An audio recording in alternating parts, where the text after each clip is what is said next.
All right, let's jump right into this explainer. Today, we're unpacking a really comprehensive due diligence report that pits a rising mid-tier major, AngloGold Ashanti, against the absolute industry giant, Newmont. We are looking at two massive players in the global mining sector and trying to figure out which of these profiles offers the most compelling opportunity for 2026. If you follow the commodities market, you already know things are seriously heating up, and these two companies represent two very different ways to play it. To make sure we cover all our bases, our agenda today is straightforward. First, the global gold rush. Second, blockbuster Q1 earnings. Third, David vs. Goliath. Fourth, navigating mining risks. And finally, valuation and the verdict. Let's get right into it.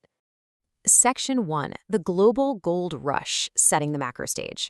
We've got to start with the why now, right? Because mining stocks don't exist in a vacuum. Their fortunes are completely locked to the underlying metal they're pulling out of the ground. Just look at this staggering number to set the stage. Gold has been on an absolute tear, skyrocketing from around $2,000 an ounce to more than $5,250 an ounce by early March. You already know that mining stocks track their primary commodity roughly 85% of the time. So when the price of the metal basically doubles, we're talking about explosive profit margin expansion, assuming, of course, their production costs stay relatively stable. That brings us to Section 2, blockbuster Q1 earnings, focusing on AngloGold's surge. With that incredible macro tailwind at their backs, let's see how AngloGold Ashanti is actually capitalizing on this gold rush. Check out the sheer velocity of this growth. For fiscal year 25, AngloGold saw top-line revenue jump 71% to hit $9.7 billion. But the bottom line? That is where things get really wild. Net income skyrocketed 160% to reach $2.6 billion.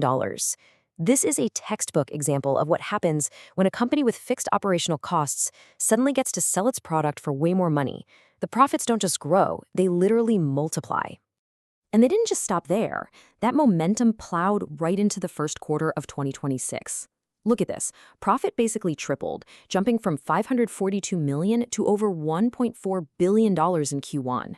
And EBITDA, which gives us a fantastic read on core operational profitability, more than doubled to hit nearly $2.3 billion. They aren't just getting lucky with the macro environment, they are executing incredibly well on their operational targets.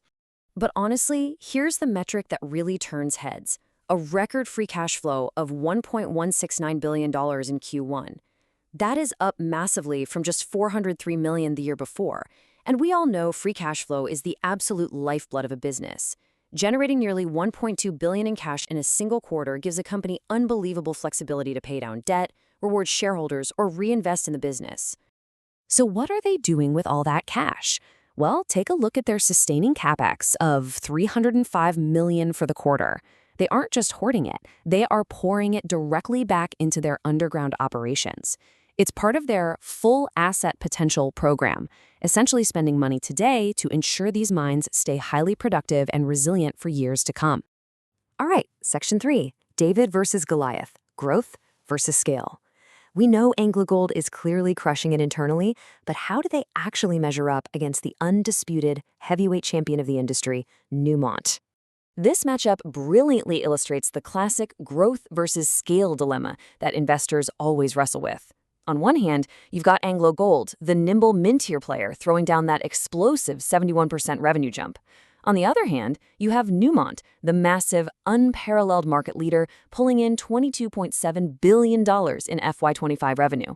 Newmont still grew by a very respectable 21%, but it forces you to ask, are you hunting for that rapid, fast-growing challenger or the massive, deeply entrenched titan? Let's dig into the actual metrics here. The size gap is huge. Newmont's $99 billion market cap totally eclipses AngloGold's $40 billion. But shift your eyes over to the far right column.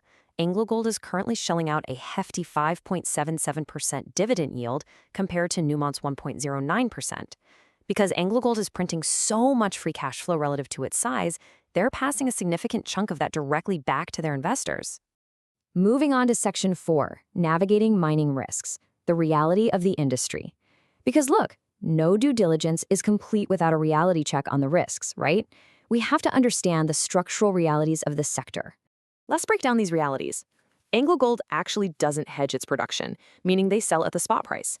That is awesome when gold is at $5,250, but it definitely leaves them completely exposed to sudden commodity price shocks, not to mention the usual geopolitical headaches of global operations. But Newmont isn't without its own baggage. They are tangled up in a legal fight with Barrick Gold over their massive Nevada joint venture, and they're dealing with heavy environmental scrutiny down in Australia at Cadia. In mining, you are constantly balancing geological reward against geographical and legal risk. Which brings us to our final part, Section 5, Valuation and the Verdict. When we weigh those blockbuster earnings against the inherent industry risks we just talked about, how is the market actually pricing these two companies? The very first thing that jumps out is the steep discount. The broader materials sector is sitting at a forward PE benchmark of about 26x. Yet, you've got AngloGold trading at a really lean 10.2x, and Newmont is slightly cheaper at 9.4x. When you look at the price-to-sales ratio, AngloGold is a bit cheaper at 3.7x compared to Newmont's 4.1x.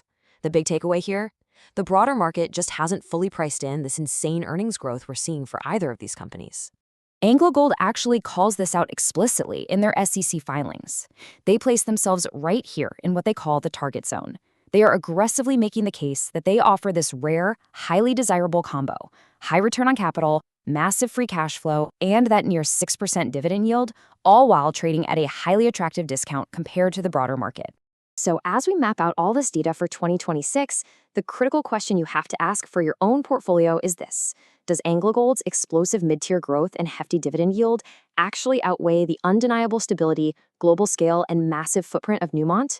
Both are set up for an absolute banner year if commodity prices hold, but they offer two completely different paths. What's your play? Rapid growth or enduring scale? Thanks so much for joining me on this explainer, and I highly encourage you to dive deeper into these reports to see which thesis aligns best with your own strategy.